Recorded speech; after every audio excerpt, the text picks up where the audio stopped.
Welcome back to The Exam Room, a podcast where we dive deep into the world of value-based care, patient-centered healthcare, and improving health outcomes with your host, Dr. Rhiannon Windsor. Dr. Windsor is a certified surgical technologist, healthcare educator, and the manager of training at VB Care Network. With almost 30 years of experience in healthcare and instructional design, she's spent her career helping clinicians and care teams optimize patient outcomes. Why do so many patients feel dismissed, confused, or unheard? In this episode, Dr. Windsor is joined by Claudia Cometa, pharmacist, patient advocate, and author of Patient Empower Thyself, to talk about how broken communication systems, medical trauma, and checkbox culture are hurting trust and outcomes in healthcare. They explore how clinicians can create space for patients to feel seen, valued, and heard, and why doing so is essential to value-based care. We thoroughly enjoyed this conversation, and we're sure you will too. Let's get into it. So today we're back in the exam room and we're talking about empowerment and what our FQHCs can do to help patients feel seen and heard and in control of their health journey. And today, Claudia Cometa is joining us. Claudia, according to your LinkedIn profile, you're a pharmacist turned patient advocate, founder of Avanti Health Consultants, and the author of Patient Empower Thyself. Welcome to the exam room. Thank you for joining us today. Thank you so much for having me. I am really excited for this conversation. I am too. So why don't we start by telling our listeners a little bit about your patient advocacy journey? Yeah, so all of those titles are all true. There is no incorrect information there, but I'll kind of give you the snapshot of what that looks like sort of pictorially. I was the student who did all of the things right for the teachers, right? So like I checked all the boxes. If they told me to study something, I studied it, and I, tried to ace all my tests and all the things. And so I went into pharmacy school and was a pharmacist for many years. I did an additional year of clinical residency after my pharmacy school to really hone in more on the clinical side. So I worked primarily in settings that lent itself to teams. So interdisciplinary teams. I worked alongside physicians and other pharmacists and dietitians and all of the things. And so that was pretty much what my career looked like for over a decade, almost a decade and a half. And I will say I was mostly ignorant to the patient experience. And I didn't know that I was ignorant to the patient experience until I was on the other side of the equation. And that was when my dad was diagnosed with lymphoma in 2016.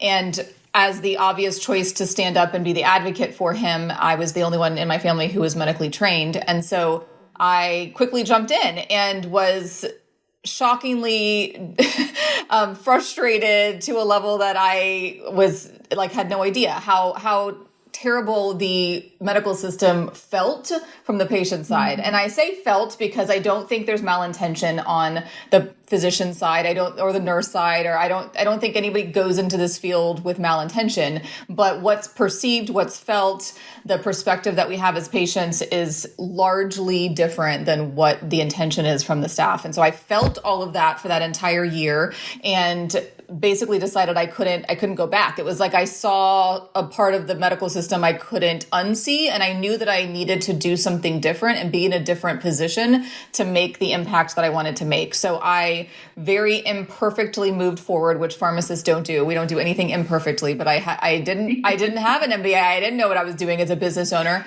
but I knew what I needed to do as an advocate. And so I just let that fuel me and drive me. And so I moved forward and started an advocacy company. Then it was called Peace Advocacy Group. It's since been rebranded to Avanti, like you said. And Avanti actually means forward in Italian. And that's the intention, is how do we move forward in a productive way that is beneficial for the patient, but also beneficial for the medical staff. And so that's what I've been doing since 2017, is locking arms with my clients wherever they are. So I meet them where they are. That might be like they're physically in the ICU, or it might just mean they're in a position of recently hearing a diagnosis, or whatever it is, whatever the situation is. Sometimes it's the adult children of elderly parents. Sometimes it's people our age for their kids. And so it really is all across the board, but there are a variety of situations where people are feeling left out, dismissed, confused, and without medical training, that's a really difficult place to be in. I think there's a lot of places in our life where we might be confused. I'm confused when I take my car in to have service because I don't know what they're talking about. But it's also my car and I don't really care. So I just, go along with it unless it seems really unreasonable, and then I'll get a second or third opinion. But when it's your car, you're like, okay, this is just part of life. I'm never going to be able to navigate this well, so we're just going to go with it. But when it's your life or the life of a loved one, that's a much different scenario. And so I am basically locking arms with my clients and helping them get through the system, get what they need, basically through initial crisis, and then how do we move on and optimize and basically establish a good supportive medical team for you. That was so beautiful. It makes me think of when I started my doctoral program, and one of the things that they said was get a mentor. That made sense to me. To get a mentor that's been there, done that, to kind of help guide me through this difficult process, right? And it makes so much sense. And I don't know how much we think about it, but having a mentor to help us navigate our health journey. And I know, VB Care as an accountable care organization, we try to do that for our beneficiaries too, as much as we can. I love the work that you're doing. And would it be fair to say that your book that you just published, it kind of sprung out of this desire for advocacy? Yes, for sure. I kind of immediately became active on LinkedIn shortly after I started. I think, a lot of us had LinkedIn accounts from like way back when it was just for job seeking. So I kind of revived the account and started just sharing my experiences, sharing what I was seeing, what people were telling me, what my personal experience was, but also what was happening in the majority of my clients' lives. And so many people were resonating with that. And what I kind of had the potential of being an author in the back of my head, but it was something that felt like, an insurmountable mountain. Like, I don't even know where to begin with that. Do you use Word? Just like the basic elementary stuff. I don't know. And how long does it take? And what, do you get a publisher? Do you self-publish? So because of just the multitude of questions, and I really had nobody in my life who had walked that path. So I didn't really have a mentor, but I did have a publisher reach out to me on LinkedIn because of my content and said, I really love your writing. Have you thought about writing a book? And I said, yeah, let's meet. And so I ended up going with that publisher mostly. I would say out of ignorance, but also I think this ties well into our conversation, is she was really invested in the topic already because of the content she was reading of mine and because of the story I shared with her. And so she took that passionately to the rest of her team. And so for me, it was like, I don't even feel like I need to go find anybody else to talk to this about. She's already invested. History has been made since then because it's now published. But yeah, that's how it all played out. So I read the book. Clearly, it's written with the patient in mind. They're speaking to the patients. And we're all patients. I think everybody should read it if you ask me. But what I really want to dig into today is how the information in your book and your wisdom can be leveraged on the clinician side. You start out with this really powerful statement in your book. You write, the system is broken, shattered in many pieces. Oh, that gives me goosebumps. I don't know about anybody else, but for those working inside the system, particularly clinicians, what do you think they most need to hear from the patient's perspective? I really love that you are taking this angle with the conversation and with the book. I agree. I do think that it was initially written with the intention of the patient in mind, which you're right. We are all patients. But I love that I have heard from many people, including you, that there is a lot of resonance and information that can help clinicians. And so I will say, I go very deep in my clients' lives, and that's because I have so few. So it's a very small group of people who I end up working with at any given time. That's a fluid process. But because of that, they tell me things they aren't going to tell their team. They say things to me that they don't feel safe saying to their team. And the words that they say are, I feel dismissed. I feel unheard. I feel like nobody cares. And they're not going to go into the office and say, hey, doc, I just thought you might want to know that I feel dismissed. They're not going to say those words, but that's what they're saying to me. And the amount of actual trauma that comes out of, I would say mostly outlier, but sometimes average healthcare experiences is, I think, would shock many physicians. So the amount of times people have had to work with their therapist because a specific instance inside of a medical system, whether it was like an MRI experience or some traumatic event that was just not handled well by the staff, leads to weeks and months and can lead to weeks, months, and years of actual need for therapy. And they also aren't going to tell their medical teams that. And so it's so much is happening behind the scenes that clinicians just don't know. And so that's kind of where I feel like sharing what I shared in the book, but also what I'll share here and continue to share, is so important for people to hear who maybe have never had an experience to talk to a patient in that level, and they haven't had an open conversation with them about this. But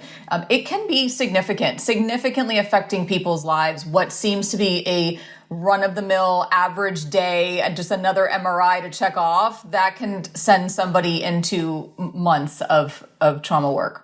Yeah, and I like what you said earlier, and you say in your book as well, that in your mind, there's no malintent. So obviously, we're doing this unintentionally, right? What are, and maybe this is kind of the same thing that you already said, but what are we doing unintentionally that contributes to that feeling of disempowerment for our patients?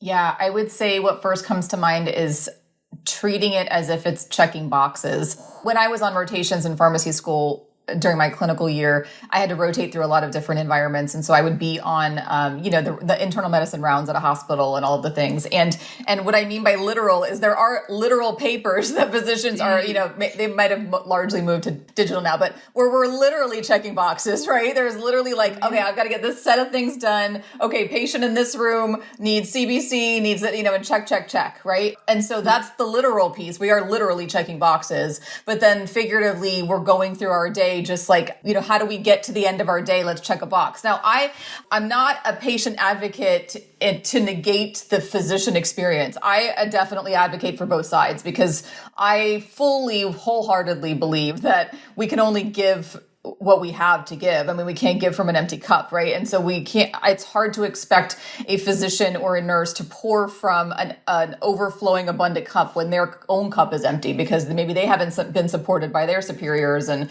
so it's just a domino effect. So I first want to say I completely acknowledge that. I was there. I worked in it for many years. So I know it from a lot of angles, including that angle. All that to say, I think it is the disconnection from the human part. Like we're forgetting this as a human in front of us and they have real deep feelings about what's going on, about a recent diagnosis, about a procedure they have to do, about another scan to check to see if the chemo is working. There's real deep emotions here. And when it becomes just another checkbox, we've just completely disconnected from the human element. And that may work in some fields that are, maybe like coding or something that, is not face to face, but that doesn't work in medicine and shouldn't be working in medicine. So that's first and foremost is the check mark. But then as tech has kind of taken over healthcare, just the realities of the EMR and how much now I know, AI is helping with this, thank goodness. So, some physicians' offices have actual human scribes taking notes. Some have AI taking notes, which I think is a great use of AI. I think we'd be careful with AI, but I think it's a great use of AI. So if we can reconnect with the human with just starting with eye contact. I mean, just the eye contact alone. I think so many of us have had experiences where all we're seeing is the doctor typing into the computer because they don't have time to complete all their notes. And I understand that also, they don't want to go home and spend 3 more hours doing their notes. So they want to be efficient. Again, another example of just disconnection. So, and I just think there's so many opportunities that wouldn't extend the amount of time that you're spending, even just sitting down at patient level, utilizing eye contact, asking them like open-ended questions and what do you have goals for today, or just health goals in general. So like bringing the patient to the table is like almost a foreign concept for whatever reason. But it's like, okay, we've got the objective data, we've got the labs, we've got the MRI results, and now we're going to tell you what this means and tell you what you need to do. And somehow like the patient just wasn't even at the table. They're like in another room, you know? So in any case, I think I went a little bit beyond what you were asking, but obviously I'm hot on this topic. That human element is so important. And we'll talk a little bit more about the communication gap as we go, but it just makes me think, you know, my first thought is, well, physicians are patients too, or clinicians, but they're probably okay with, you know, the check boxes and, you know, the medical language and all of those things, because that's how they were raised as physicians and clinicians. I think it's such a fantastic reminder that there's a gap there. One of our FQHCs, Sun Life, I know that they use a tool that's an AI tool where it records the conversation when they're in the exam room. So they don't have to worry, quote unquote, about taking notes or anything like that. They can just kind of step away from the computer once they start the recording and have that very real, hopefully connected conversation with the patient. And, you know, I think that's, to me, it seems like a small thing, you know, we can do. Absolutely. Yeah, I love that utilization of AI. Like I said, I know some offices use actual people to scribe, whether it's like medical students or people interested in the medical field. And so all of those options I think are great to outsource the minutia of getting the note done and resource and reconnect with the actual patient from human to human. So anything we can do to get that out of the way, because the EMR transition just exponentially made that worse.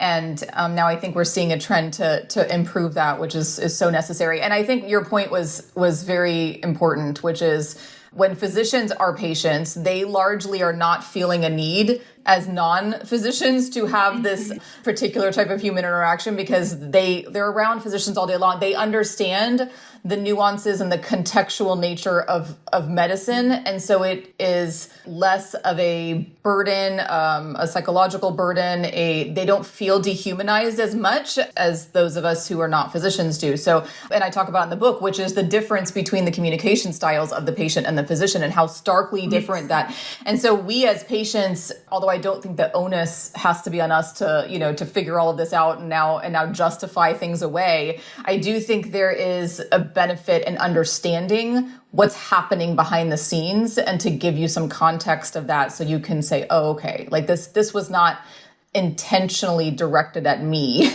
This is just the way this is. Like, this is the system. Good or bad, you know, indifferent, understanding the way the system is gives you some agency to make, you know, different decisions. Yeah, so any other thoughts about what clinicians can do in the four walls of the exam room to help patients feel more informed, more empowered, more confident in making decisions about their care? You know, the open-ended questions, the starting with goals. So when a patient first establishes care with a physician, I think it's really important to even ask what their health goals are.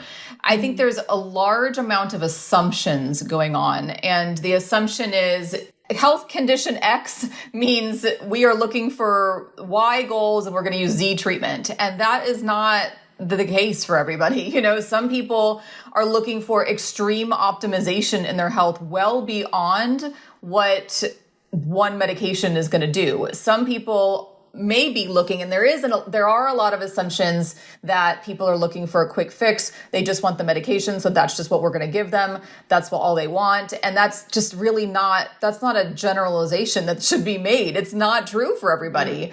And even for those who it might be true right now, it might be because they just don't understand. They don't even understand the level of optimal health you can get to and the things that could be done to achieve it that may be non-medication. So I think there's a need to put assumptions away and biases away, which is really difficult because first we have to acknowledge that we're even approaching people with assumptions and biases, but they're huge. I talk in the book about confirmation bias and also the biases that I see even with my clients. I mean, I've had patients who They're like, I don't know, here's my list of medications. I don't know why, nobody takes me seriously in doctor's offices. And even at the pharmacy, I run into trouble. And I was like, well, here's exactly why. Because one physician prescribed you Soma, which is a muscle relaxant that is very known to be abused. And they didn't know that. They didn't ask for that medication. They were just prescribed it, and now they keep taking it. And now the pharmacy immediately thinks you're abusing, you're probably diverting. I mean, the assumptions are just endless. And then as you go from doctor to doctor, they're like, oh, here's another Soma. The Soma patient has a picture behind them. And so now you're a Soma patient. And so just kind of having an understanding of the biases that you might have as a clinician around these things. So, okay, I see my immediate reaction to this person who might be on Soma or whatever it is, hydrocodone, a million things you could have biases about. And can I just put my assumptions aside for a second and realize this could be somebody who never asked for that, didn't want to be on it, didn't know anything about it, and now they just take it because they thought it was like just another med, like a blood pressure med, right? So, so putting the assumptions and biases aside and trying to have as open of a mind as you can, that the immediate default story you might have may be so far from the truth. And can we just entertain the possibility that that could be the case? I think that's so important. It makes me think about my dad as an example. He has arthritis. He's been on prednisone. He gets ibuprofen. And so he was seeing a new physician. And my dad says, I stopped getting the ibuprofen because I was prescribed so many pills, I literally could not take them all. Like there was so many. He's like, I don't need that many. Every once in a while, the pain is at a level that I can't tolerate, or, it interferes with my, activities of daily living, whatever. I think that it is interesting, both sides of the coin there. Most patients are just coming in to try to find that quick fix. And I know for me, I've had situations where I've been in and they're like, oh, well, we'll just write you this prescription. And I'm like, well, what's wrong? Like, what's wrong with me? What's going on? Like, we'll talk about this too, but it's obviously there's some sort of warning sign in my, warning system in my body that's saying, hey, this isn't right. And I want to get to the bottom of that and not just mask it with another pill. Right. And because there was not an initial discussion over what are your goals, which is it's such a rare, I can't even recall a physician that's ever asked me that actually, but I asked that routinely with all of my initial clients. It's like, what are your goals? Because I could have a completely different set of goals. And if we are trying to row in a boat together, but we have two different destinations, that clearly isn't going to work. We're going to have to split the boat at some point. So right. We need to be obviously very patient-centered. That means bringing them to the table and having them at the center of all conversations rather than this being another checkbox. Like, okay, diabetes equals metformin equals I'll see you in 3 months, we'll repeat your labs. And you're right. I do believe a lot of people, arguably a vast majority, want to know, okay, well, how did I get to this point? What can I do to get out of this and to optimize my health? If a medicine is 100% necessary, like life-saving, I will entertain that. If it's not, and there are things I could do that are doable to help my body heal, I would love to explore that. But it's not even on the table. And that's largely because that's the training of the physicians. And this is another really important piece to know from a contextual standpoint is it's not that the physicians don't want to do things differently, but they have been trained for many, many years to do it a certain way. And medical school is very heavy in here are the symptoms of a condition, right? They go through all the pathophysiology. Here's the symptoms. Here's the treatment. If they need a specialist, this is a specialist you send them to. It's very checkboxy the way they learn it. There's not a whole lot of mind, body, spirit, medicine, and how does this all connect? There are times when we need to just understand that if that's what we are wanting, that is a goal of ours, is to really explore how are suppressed emotions affecting my body's ability to heal and the potential that this was a causative factor in my condition, whether it's cancer or otherwise. this physician may not be the person to have that conversation. Doesn't mean you don't need to go to this physician anymore, but you might need to augment your team, add people to your team who can give you that support. And so, that's part of the book too, is just knowing how this works and what are the strengths of the Western system, when might we need to go elsewhere, and what all that looks like. I think I'm going on tangents. I apologize if I am, but... No, I think this is all good stuff for us to hear, for our listeners to hear. You're mentioning augmenting the staff, and it made me think, by trade, I'm a surgical technologist. So when I first started scrubbing, the surgeons, they have these things called preference cards. And preference cards is basically like the recipe for the surgery, like what is everything that they're going to need. And one of our general surgeons, he had preference cards for hysterectomies and for hip replacement or hip fracture and all of these things. And so one day I was like, asking him about it, which makes me think about how we have segmented care so much that he's a general surgeon. General surgeons don't fix hips and do hysterectomies, right? There's specialties for that. And so it seems like we're just kind of moving farther and farther away from the primary care physician giving that holistic care. I think about my father-in-law. He was a physician, but he was an ER physician, and he was a surgeon, and he would we kind of forget that physicians decades ago had many hats, and they saw patients in a lot of different environments and settings. And we have since then so hyper specialized. I mean, down to the I am a hand surgeon who works on the index finger. And so people have 20 physicians because, I have this GI problem and I have this and I have this, and nobody is talking about the interplay. All they're looking at is okay, what do I have in my toolbox to help you? And when I run out of this toolbox, then you're on to the next. And then each person's got their toolbox, and nobody's tying it all together. Nobody's saying, that the headache and the GI symptoms could actually be related. And maybe we don't need to segment those. And how does the body work together and send us messages that don't require 20 specialists to read them? And so, we definitely, I think, have lost an element of just that entire holistic approach, which is why there are so many physicians, both traditionally trained physicians and also naturopathic physicians that are seeing how they are unable to fill some gaps, and it's because of their traditional training. And so they are seeking additional training. What does it look like to add functional medicine into my practice? What does it look like, to learn a little bit more about herbs and supplements, and how does the Western approach differ? And should I learn a little bit of that? And so you see a lot of this reaching out because they're also seeing that they're not able to serve in the way they want to serve. I think that's so good. It's so important. Thank you for joining us in the exam room, where we examine the vital signs of value-based care and diagnose what's shaping the future of healthcare. We hope this conversation was as insightful as your last checkup. A big thank you to our guests for sharing their expertise and prescribing actionable ideas. Stay tuned for more episodes as we probe the topics that matter most in value-based care. Until next time, take care, and thanks for listening to The Exam Room.